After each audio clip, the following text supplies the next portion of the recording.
Hello everyone, good morning. কেমন আছো তোমরা সবাই? আশা করি তোমরা সকলে খুব ভালো আছো। আমিও ভীষণ ভালো আছি। আমি অনুশ্রী তোমাদের কাছে নিয়ে চলে এসেছি আবারও একটা নিউ ব্লগ নিয়ে। তো দেখো, আমি সকাল সকাল স্নান সেরে রেডি হয়ে নিচ্ছি। বিয়ের পর থেকে সকালবেলার বাসি কাজ সেরেই স্নানটা করিনি। তার আগে 11টা না বাজলে স্নান করতাম না। বিয়ের পর কতই না পরিবর্তন হয়ে যায় একটা মেয়ের জীবনে, তাই না? ঘরবাড়ি মানুষজনের পাশাপাশি প্রতিদিনের জীবনযাপনেও অনেকটাই পরিবর্তন দেখা যায়।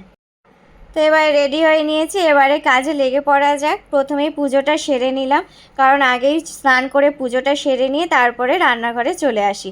আর রান্নাঘরে এসে আমার প্রথম কাজই হলো চা করা।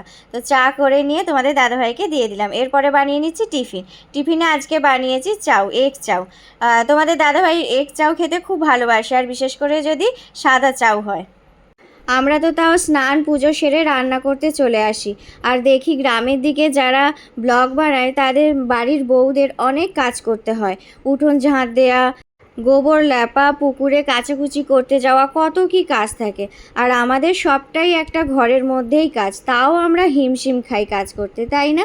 আচ্ছা চলো সেই সব কথা বাদ দেওয়া যায়। এবারে দেখো, আজকে আমি ডিমের চপ বানাচ্ছি। আগে আলুটাকে ভালো করে মশলা দিয়ে কষে নিয়েছি, তারপরে ডিমটাকে এরমভাবে ক্রাশ করে আর তার সাথে কর্নফ্লাওয়ারে একবার করে ডিপ করে নিচ্ছি, আর ব্রেড ক্রাম্বসে একবার করে করছি। এইভাবে আমি দুবার কোট করে নিয়েছি। আর এটা বেশ দারুণ খেতেও হয়েছিল, জানো তো।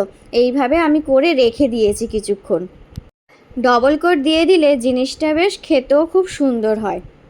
আর এইটাকে রেডি করে আমি ফ্রিজে কিছুক্ষণ রেখে দিয়েছিলাম, বেশ অনেকক্ষণই রেখে দিয়েছিলাম। এটা আসলে আজকে করছি কেন জানো তো? আমার বান্ধবী সোনালি আজকে আমাদের বাড়িতে আসবে, তো সেই কারণে ভাবলাম যে ওকে একটু কিছু করে খাওয়াই। আর গরম গরম বেশ খেতেও খুব সুন্দর হয়েছিল সস দিয়ে। তো চলো, আজকের ভিডিওটা এখানেই শেষ করছি। ভালো লাগলে অবশ্যই একটা কমেন্টস করে দেবে। Tata, good night.